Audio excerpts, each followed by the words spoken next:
দিল্লিতে শেখ হাসিনা কোন বাড়িতে রয়েছেন? সেটি কি কোনো বিলাসবহুল প্রাসাদ? সেই প্রাসাদের তত্ত্বাবধানে কারা রয়েছে? সেখানকার নিরাপত্তা ব্যবস্থাই কেমন? কি অবস্থায় আছেন গণ অভ্যুত্থানে পালিয়ে যাওয়া শেখ হাসিনা? চলুন প্রত্যক্ষদর্শীদের বয়ানে জেনে নেই বিস্তারিত। ভারত সরকার দিল্লিতে শেখ হাসিনাকে সুসজ্জিত নিরাপত্তা বেষ্টনীর মধ্যে বিশাল প্রাসাদে রেখেছে। শেখ হাসিনাকে সেবা ও সহায়তার জন্য সেখানে অনেকেই কাজ করছেন। ওই বাসস্থানের নিরাপত্তা বলয়ও কয়েক স্তরে বিস্তৃত। ছোট বোন শেখ রেহানা সেখানে নিয়মিত বিরতিতে লন্ডন থেকে দিল্লিতে গিয়ে তার সঙ্গে কিছুদিন অবস্থান করেন। লন্ডন থেকে যাওয়া যুক্তরাজ্য আওয়ামী লীগের 5 নেতা গত 21শে জানুয়ারি দিল্লিতে শেখ হাসিনার সঙ্গে সাক্ষাৎ করেন। সেই সাক্ষাতের ভিত্তিতে দৈনিক প্রথম আলো এবং ভারতীয় সংবাদ মাধ্যম আনন্দবাজার তাদের প্রতিবেদনে এসব তথ্য জানিয়েছে।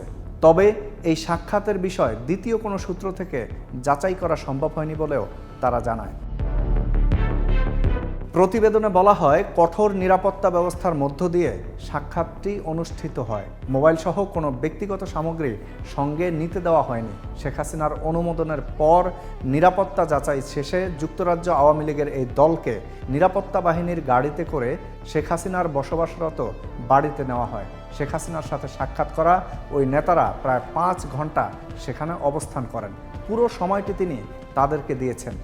শারীরিক কোনো অসুস্থতা তার মধ্যে দেখা যায়নি, তবে সামান্য একটু ওজন কমেছে বলে সাক্ষাৎ করা নেতাদের মনে হয়েছে। বাংলাদেশের জাতীয় নির্বাচনের আগে এই সাক্ষাৎকে নানা সমীকরণে মেলাচ্ছেন রাজনৈতিক বিশ্লেষকরা।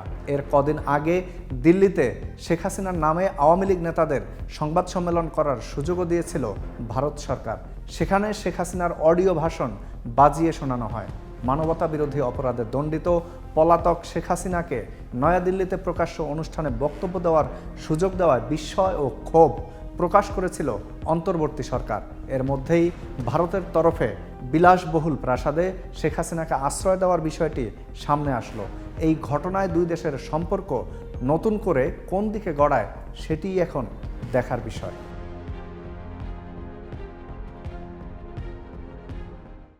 নতুন রিন গভীর থেকে পরিষ্কার করে কাপড়কে রাখে নতুনের মতো উজ্জ্বল। নতুন রিন অ্যাডভান্সড পাউডার।